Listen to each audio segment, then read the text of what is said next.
Okay, so now that you've had a bath in your herbs and oils, we can talk about what to wear. So the interesting thing to me about clothing in this era is that it was similar in cut for men, women, rich, poor. No matter who you wore essentially the same thing. What was also really cool was that bright colors were loved across the classes and attainable by them. And blue in particular showed up in every person's wardrobe because there were so many dye sources for it. So where did the variations come from for the classes? They came in the quality and content of textiles, for instance, a coarse linen versus a very fine linen, or silk for the wealthy. And then types of embellishments. Only the wealthy could afford embellishments. So items like metal pieces of jewelry attached to the garment, jewels attached to the garment, and fur as attached to the garment were ways to show your class. Furs like ermine would have been for the wealthy, whereas something like beaver or rabbit, which was huntable by everyone, would have been worn by the peasants. Patterns were also worn only by the wealthy, or I should say mainly by the wealthy.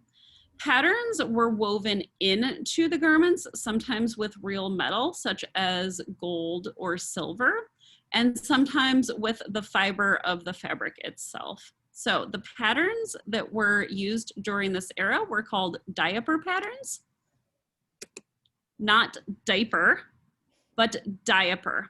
Diaper is all over repeating pattern.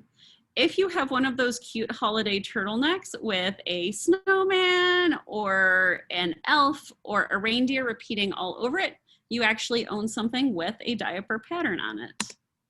So since it's 2020, I'm using my executive Zoom power to dub all of you, dub, kings and queens of our court. And I encourage when you are pulling your clothing out of your closet to go as royal and as big as and opulent as possible. I also should point out that dub is completely inappropriately used here, but it's 2020, so we will roll with it. All right, the basics of what you need to prep yourself to view the Madrigal dinner. You will need undies, hose, hosen, or braise, a tunic, and optionally, an over tunic. Undies are not the place to go medieval on yourself here. Just wear your own, be comfy. As an FYI, the underwear of this era was a chemise or a shirt, S-H-I-R-T-E. Obviously, there was an E at the end. This was a basic linen undergarment, shorter for men, longer for women, that was used for warmth and to protect your outer clothing. Next, you need hose, hosen, or braise. Hose were knee length, mid-thigh, or crotch length and secured with cords. There were also party colored hose, bonus points for any of you that have party colored hose, P-A-R-T-I, in your closet. These were what was worn by jesters, jugglers, etc., and what we still know today as what a jester or a juggler wears. For your purpose, you can simply pull tights, running leggings, knee highs, whatever you've already got in your closet in any color. All colors were in vogue. Next, you'll need a tunic. Tunic comes from the Latin tunica. It's a basic T-shape garment. They were also called coats, surcoats, cote hardies, or for women, kirtle, K-I-R-T-L-E. These were shorter for men, longer for women, and you could layer them for warmth or for fashion. Here we see a sleeveless version with this lady's chemise poking out from underneath. The next and final optional piece of clothing you will need to complete your ensemble for the Madrigal feast is a over tunic, poncho-like in nature. These all look familiar to us because they are very in vogue now. They were called a tabard, and they were essentially a circle of fabric. So get out your ponchos. You're in vogue now and 1,000 years ago. It's perfect. All right, finally, accessories. We all know accessories make the outfit. They elevate you from merely medieval to marvelous and magnificent. So get ready to pull out some accessories from your closet. The absolute musts for accessories in this era are footwear, jewelry, a belt, and headwear. None of you have this in your closet, so that's okay. This is called a chaperon or a krakow. We see these still today on Christmas elves, and that's why I bring them up. They harken back from this era. We often see the toe tied up, brought back to here with a little bell on it, jingle, jingle. So you could also wear a pointy ballet flat. Not all krakows and pulloons were this extended in the front, so a little ballet flat would work as well. A pointy, sassy one would be better. For men, a boat or a boot was in vogue. Boots were ankle, above the ankle, all the way up to mid-thigh. So if you have some mid-thigh boots, get those out right now and put them on. They were typically leather in nature with leather or string cording to tie them. For ladies, a Mary Jane will do. A flat leather shoe that laces or does not lace is just fine. Next, we'll talk about jewelry. Brooches were huge. They were in style, particularly brooches with gems, filigree, pearls, religious insignia, and of particular interest were insects. People loved brooches in the shapes of insects. Rings adorned with pearls or gems, necklaces, and earrings were also popular. And next, belts. This is called a plaque belt. It has little metal plaques on it. Belts from this era were worn just above the hip or at the waist.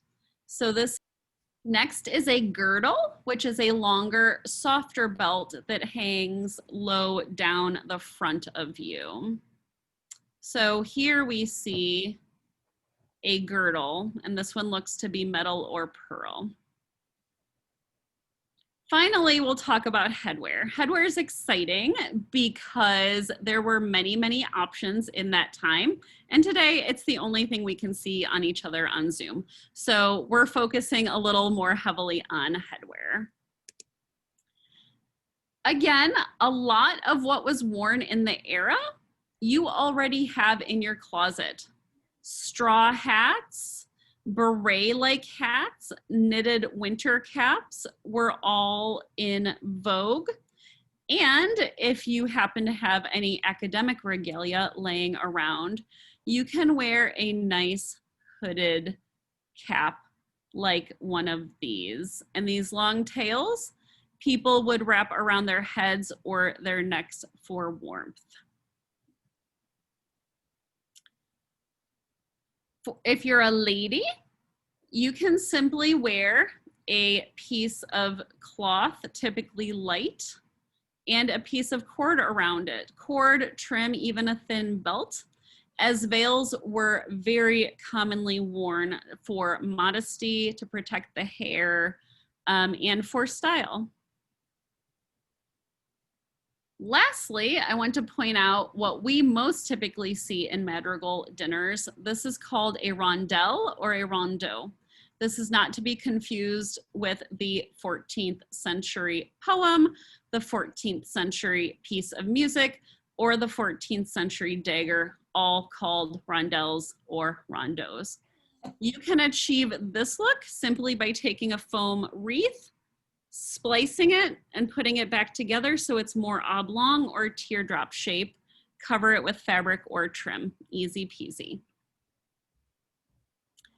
Now, the old crown, ye old cheap crown that we're going to teach you how to make today is something I encourage you all to wear, as, again, I have made you all kings and queens. So, easy ways to make crowns out of something in your own home, out of ye old garbage. Okay, this is the easiest thing in the world and it's super cute. These are simply paper triangles. In this crown, you see the triangles overlap themselves and they're simply secured with glue or tape.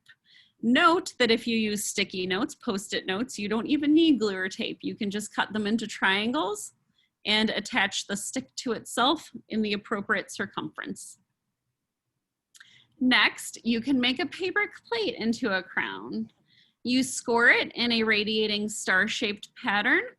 Pull the triangles up created by those scores, and you've got yourself a crown. Next, if you've got lace and glue at home, you can take a piece of lace, impregnate it with glue, wrap it around a balloon or a piece of paper covered in cling film, let it dry so it's the right circumference, and then you can decorate it if you like.